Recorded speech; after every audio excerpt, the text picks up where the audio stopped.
السلام علیکم ورحمۃ اللہ وبرکاتہ۔ ناظرین، میں آپ کا میزبان حافظ محمد فصیح الدین میدک اور آپ دیکھ رہے ہیں میدک فاسٹ نیوز۔ آئیے ڈالتے ہیں آج کی خبر پر ایک نظر۔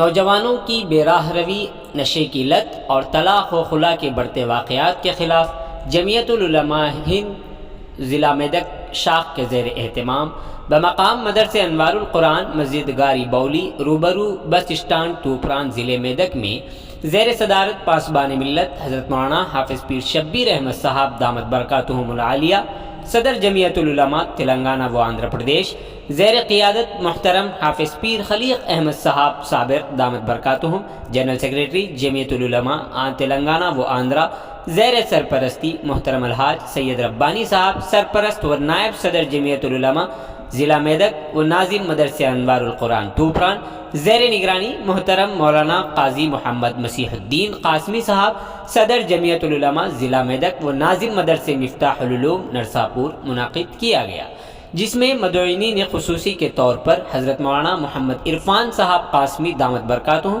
مبلغ دارالعلوم دیوبند اور حضرت مولانا محمد جاوید علی حسامی صاحب ناظم مدرسہ ربیہ مدینۃ العلوم و صدر میدک مسلم ویلفیئر سوسائٹی میدک کے خطابات ہوئے۔ اس موقع پر خطاب کرتے ہوئے مولانا محمد جاوید علی حسامی نے باطنی امراض کے متعلق بات کرتے ہوئے کہا کہ نمازوں کا مقصد دراصل زندگی میں سدھار آنا ہے۔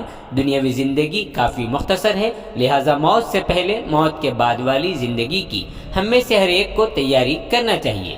اجلاس سے حافظ پیر خلیق احمد صاحب جنرل سیکریٹری جمعیت العلماء تلنگانہ و آندھرا نے خطاب کرتے ہوئے کارگزاری سناتے ہوئے کہا کہ تقریباً 8000 لوگ اصلاح معاشرہ کی مہم میں شریک ہوئے ہیں۔ انہوں نے مزید کہا کہ دیر رات تک جاگنا صحت کے لیے کافی نقصان دہ ہوتا ہے۔ اجلاس سے مفتی عرفان قاسمی مبلغ دارالعلوم دیوبند نے خطاب کرتے ہوئے کہا کہ مدنی معاشرے میں ہم میں سے ہر ایک کو اپناتے ہوئے نہ صرف اپنی اصلاح بلکہ معاشرے کی اصلاح پر توجہ دینے کی ضرورت ہے۔ انہوں نے علماء اکرام کو متوجہ کرتے ہوئے کہا کہ نو فارغ علماء اکرام کو چاہیے کہ وہ عوامی میدان میں پہنچ کر دین کی خوب سے خوب محنت کریں اور ذمہ داران ان کی حوصلہ افزائی فرمائیں۔ اجلاس کا آغاز حافظ و قاری نعمان سلمہ کی قرأت اور مولانا ابو جعفر مظاہری کی نعت شریف سے ہوا۔ نظامت کے فرائض حافظ قطب الدین صاحب جنرل سیکریٹری جمعیت العلماء ضلع میدک نے انجام دیے۔ مفتی عرفان قاسمی مبلغ دارالعلوم دیوبند کی رقت انگیز دعا پر جلسے کا اختتام عمل میں آیا۔ اجلاس میں مولانا محمد عبدالعظیم سبیلی ناظم و صدر مدرس جامعہ عربیہ سیوانگر، مولانا عبدالعظیم قاسمی نرساپوری، جناب احمد چیگنٹا، مفتی عبدالحمید قاسمی استاد مدرسہ انوار القرآن توپران کے علاوہ ضلع بھر کے دینی مدارس کے علماء اکرام، حفاظ اکرام کے علاوہ دور دراز سے تشریف لائے ہوئے سامعین کی کثیر تعداد شریک رہی۔ جناب حضرت مولانا محمد قاضی مسیح الدین قاسمی صاحب صدر جمعیت العلماء ضلع میدک و ناظم مدرسہ عربیہ مدینۃ مفتاح العلوم نرساپور نے تمام حاضرین کا استقبال کیا اور جناب سید ربانی صاحب نائب صدر جمعیت العلماء ضلع میدک نے کلمات تشکر پیش کیے۔ آئیے اس سلسلے میں ایک تفصیلی رپورٹ آپ حضرات کے پیش خدمت ہے۔ ناظرین، جیسا کہ آپ دیکھ رہے ہیں، ہم ضلع میدک کی تاریخ میں پہلی مرتبہ اردو زبان میں آپ تک ضلع کی اہم خبریں پہنچا رہے ہیں، لہٰذا ہم آپ سے گزارش کرتے ہیں کہ آپ لوگ بھی ضرور ہمارے چینل کو لائک کریں، شیئر کریں اور سبسکرائب کریں اور ساتھ ہی ساتھ بیل آئیکن کے بٹن کو بھی دبا دیں تاکہ ہماری جانب سے جب کبھی بھی کسی بھی قسم کی اپڈیٹ دی جائے تو اس کی اطلاع آپ کو نوٹیفیکیشن کے ذریعے سب سے پہلے مل سکے۔ ناظرین، اگر آپ لوگ اپنے کاروبار یا کسی اور قسم کے متعلق ہمارے چینل پر اشتہار دینا چاہتے ہوں یا پھر ایڈورٹائزنگ کروانا چاہتے ہوں تو ہمارے سیل نمبر 9000214611 پر ہم سے رابطہ پیدا کریں۔ آئیے نیوز کے سلسلے میں ایک تفصیلی رپورٹ آپ حضرات کے پیش خدمت ہے۔ لیکن ہماری سوچ اسلامی نہیں ہے تو ہم نیک نہیں بن سکتے۔ ہم نماز تو پڑھتے ہیں، ہمارا پڑوسی بھوکا سو رہا ہے تو نمازی تو کہلا سکتے ہیں، مسلمان ہم کو کہلانے کے ہم قابل نہیں۔ ہم نماز تو پڑھتے ہیں لیکن ہماری بستی والے ہمارے ظلم سے بیزار ہیں۔ آپ دیکھیے کہ ہماری نمازیں، جو لوگ 5-10% نماز پڑھتے ہیں ان کی بات کر رہا ہوں، ابھی 90% بات ہمارے بڑے فرمائیں گے۔ ان نمازیوں کو یہ سبق یاد رکھنا چاہیے کہ نماز تو منکرات سے، برائیوں سے، بے حیائی سے، فحش سے، کھلے عام گناہ کرنے سے روکتی ہے۔ ان الصلاۃ تنہی عن الفحشاء والمنکر، نماز بے حیائی اور منکرات سے روکتی ہے۔ 10 20 30 40 سال کے نمازی اپنی اپنی نمازوں کا جائزہ لیں۔ میری اتنے سال کی نماز مجھے بے حیائی سے روک رہی ہے؟ نہیں روک رہی۔ یا میں نماز پڑھنے کے بعد میرے بہنوں سے، میرے بھائیوں سے، میرے خاندان سے، محلے والوں سے، پڑوس سے میرے تعلقات کیسے ہیں، میری زبان کیسی ہے، میرے اخلاق کیسے ہیں، میرے بیوی بچے ظلم سے میرے بچے ہوئے ہیں یا پھر میرے ظلم کے تلے زندگی گزار رہے ہیں۔ الحمدللہ نحمده ونستعینه ونستغفره ونؤمن به ونتوکل علیہ ونعوذ باللہ من شرور انفسنا ومن سیئات اعمالنا من يهده الله فلا مضل له ومن يضلل فلا هادي له ونشهد أن لا إله إلا الله وحده لا شريك له ونشهد أن سيدنا ونبينا ومولانا محمد وعلى آله وأصحابه أجمعين أما بعد فأعوذ بالله من الشيطان الرجيم بسم الله الرحمن الرحيم يا أيها الذين آمنوا اتقوا الله حق تقاته ولا تموتن إلا وأنتم مسلمون وقال الله تعالى في مقام آخر إن الدين عند الله الإسلام وقال ومن يبتغي غير الإسلام دينا فلن يقبل منه وهو في الآخرة من الخاسرين صدق الله مولانا العظيم وقد قال النبي صلى الله عليه وسلم الدين يسر أو كما قال عليه الصلاة والتسليم وقال النبي صلى الله عليه وسلم إياكم والحسد فإن الحسد يأكل الحسنات كما تأكل النار الحطب أو كما قال عليه الصلاة والتسليم قابل احترام علیکم ورحمۃ اللہ وبرکاتہ۔ حضرات، نہ میں کوئی نعت خواں ہوں اور نہ ہی میں کوئی شاعر ہوں، بلکہ ہمارے صدر محترم کا حکم ہے کہ میں آپ حضرات کے سامنے کچھ نعتیہ کلام سناؤں۔ تو اس سے پہلے کہ میں نعت نبی گنگناؤں، سب سے پہلے آپ حضرات کے سامنے حمد باری تعالی پیش کیا جاتا ہے، سماعت کیجیے۔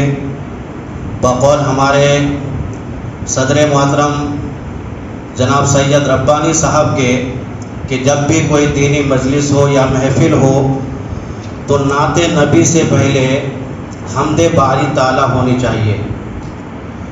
انہی کے قول پر عمل کرتے ہوئے آپ حضرات کے سامنے حمد باری تعالی پیش کر رہا ہوں، سماعت فرمائیے۔ حمد کثیر تیری، شکر تمام تیرا، اے مالک دو عالم، رحمان نام تیرا۔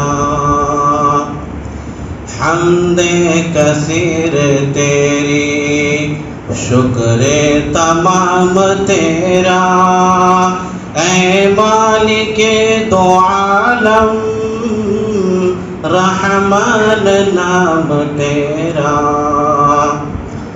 تعریف کا ہے تو ہی حقدار دو جہاں میں، تعریف کا ہے تو ہی حقدار دو جہاں میں، ادراک سے ہمارا بالا مقام۔ الحمدللہ وکفا وسلام علی عبادہ الذین اصطفیٰ، اما بعد۔ انتہائی قابل قدر گرامی قدر صدر عالی مقام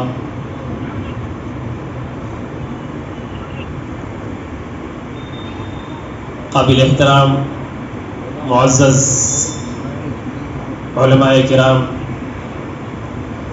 محترم و مکرم ذمہ داران و اراکین جمعیت العلماء، سامعین حضرات، پردہ نشین مائیں اور بہنیں، میں ہم تمام اراکین منتظمہ جمعیت العلماء ضلع میدک کی جانب سے آپ کا اس اجلاس میں استقبال کرتا ہوں اور اللہ تعالیٰ سے دعا گو ہوں کہ اللہ تعالیٰ آپ حضرات کے اس آنے کو قبول کرے اور اس جلسے کو کامیاب بنائے، بامقصد بنائے، اور اللہ تعالیٰ ہماری اور ساری امت کی اصلاح کا اس کو ذریعہ بنائے۔ آج ہمارے لیے بہت ہی سعادت، خوش بختی اور مسرت کی بات ہے کہ آج ہمارے درمیان تمام گناہ ممکن ہے، ہو سکتا ہے مسلمان بڑے بڑے گناہ کر دے، لیکن دو گناہ مسلمان کر ہی نہیں سکتا، دو گناہ مسلمان کر ہی نہیں سکتا، کھلے طور پر حدیث پاک میں ہے۔ اور یوں فرمایا کہ دو گناہ میں ایک جھوٹ نہیں بول سکتا، مسلمان اور جھوٹا دونوں ایک جگہ ہو نہیں سکتے، اور مسلمان ہو اور دھوکہ دے یہ دو ایک جگہ جمع ہو ہی نہیں سکتے، یا تو وہ دھوکے باز ہے یا تو مسلمان ہے، مسلمان ہے تو دھوکہ نہیں دے سکتا، دھوکہ دیا تو مسلمان نہیں ہو سکتا۔ من غش فلیس منا، جو دھوکہ دے وہ ہم میں سے نہیں ہے۔ اللہ کے نبی فرماتے ہیں اور لعنت اللہ علی الکاذبین، جھوٹوں پر اللہ کی لعنت ہے۔ ڈر نہیں ہوتا ہم کو، جبکہ ایمان والوں کی علامات میں سے یہ ہے کہ جب قرآن ان کے سامنے پڑھا جائے تو ان کے دل لرز جائیں۔ انما المؤمنون الذین اذا ذکر اللہ وجلت قلوبهم واذا تلیت علیہم آیاتہ زادتہم ایمانا وعلی ربہم یتوکلون۔ تو ہمارے روزمرہ کی زندگی کو قرآن کے آئینے میں دیکھو۔ آج علماء اس کو محسوس فرما کر ایسے جلسوں کے ذریعے سے درخواست کرنے آپ تمام کو بلائے ہیں کہ ہماری زندگی کہاں ہے، ہم کس دھوکے میں ہیں، اور کیسے ہم مطمئن بیٹھے ہیں۔ کیا یہ اسلام کی اور یہ ہماری اپنی زندگی کا یہ ایمان کے اس درجے کے ساتھ ہم کامیاب ہو سکتے ہیں؟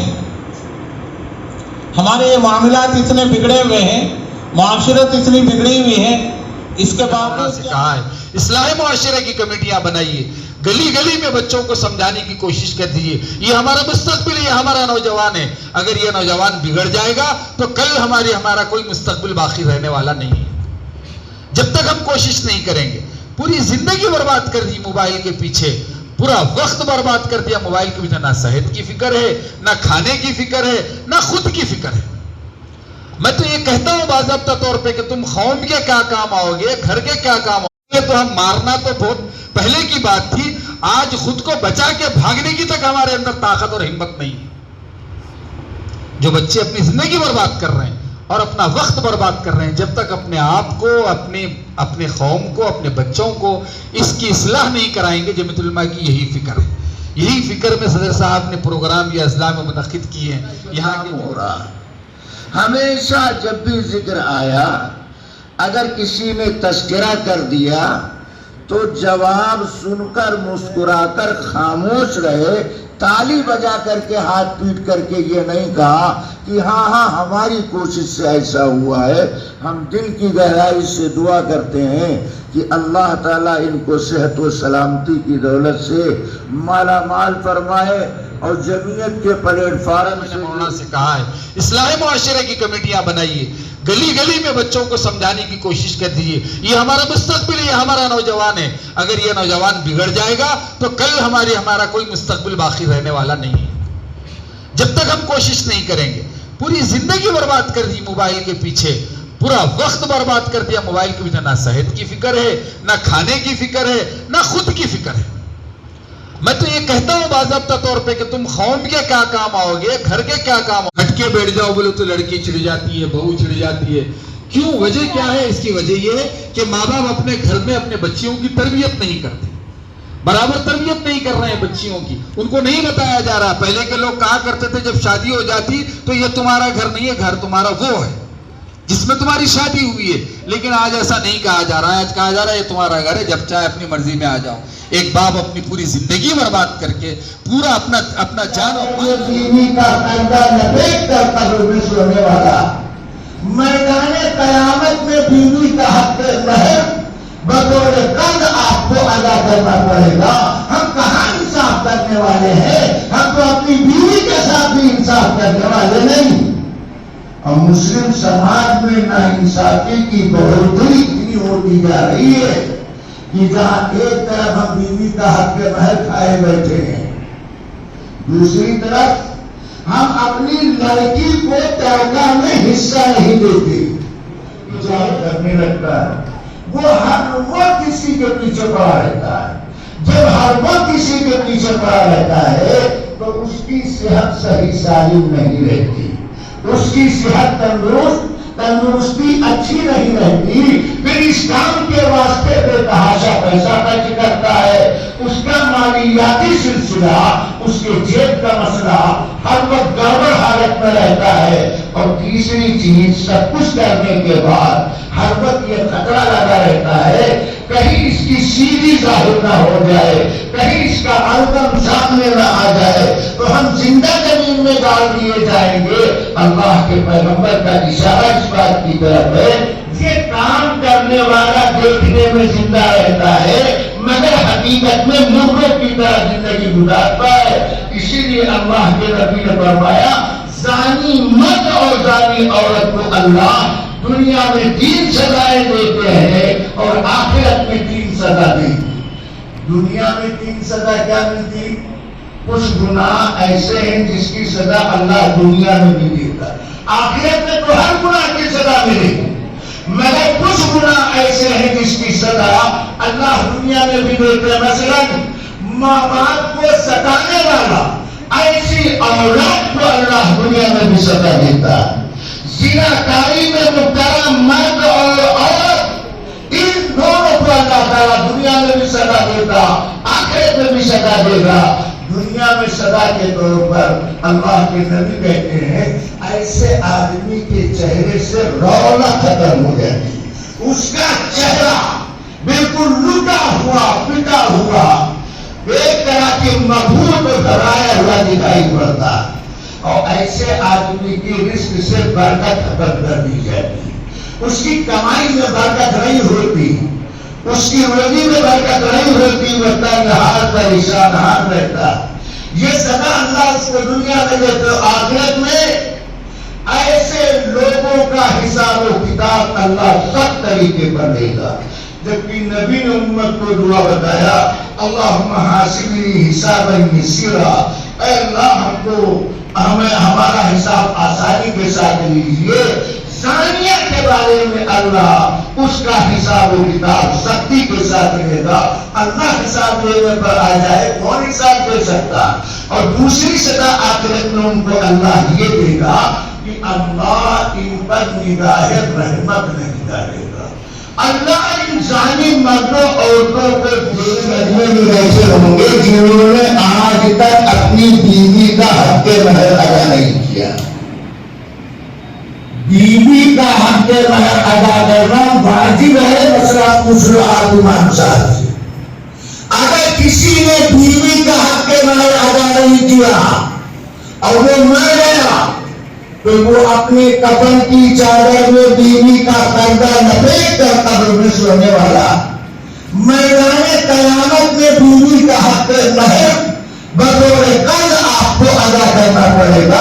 ہم کہاں انصاف کرنے والے ہیں؟ ہم تو اپنی بیوی کے ساتھ بھی انصاف کرنے والے نہیں. اور مسلم سماج میں ناانصافی کی بڑھوتری اتنی ہوتی جا رہی ہے کہ جہاں ایک طرف ہم بیوی کا حق مہر کھائے بیٹھے ہیں، دوسری طرف ہم اپنی لڑکی کو ترکہ میں حصہ نہیں دیتے، جہیز خوب دبا کے دیتے ہیں اور جہیز خوب الو بنا کے لیتے ہیں، مگر ترکہ میں لڑکی کو حصہ نہیں دیا جاتا. جبکہ قرآن کی تقسیم کے مطابق لڑکی کو ترکہ میں 1 گنا حصہ ملتا ہے اور لڑکے کو ترکہ میں 2 گنا حصہ ملتا ہے. 1 گنا دینے کا حکم دیا گیا تو ہم اپنی لڑکی کو ترکہ میں حصہ دیتے نہیں. اگر 2 گنا لڑکی کا ہوتا اور 1 گنا لڑکے کا ہوتا تو پھر ہمارا حال کیا ہوتا؟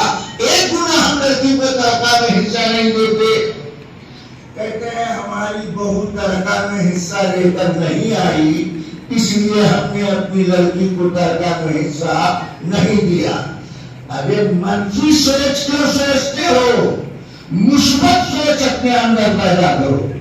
اگر تم نے اپنی لڑکی کو ترکہ میں حصہ دیا ہوگا تو شاید تمہارے گھر میں آنے والی بہو اپنے باپ کے ترکہ میں حصہ پا کر اپنا حصہ.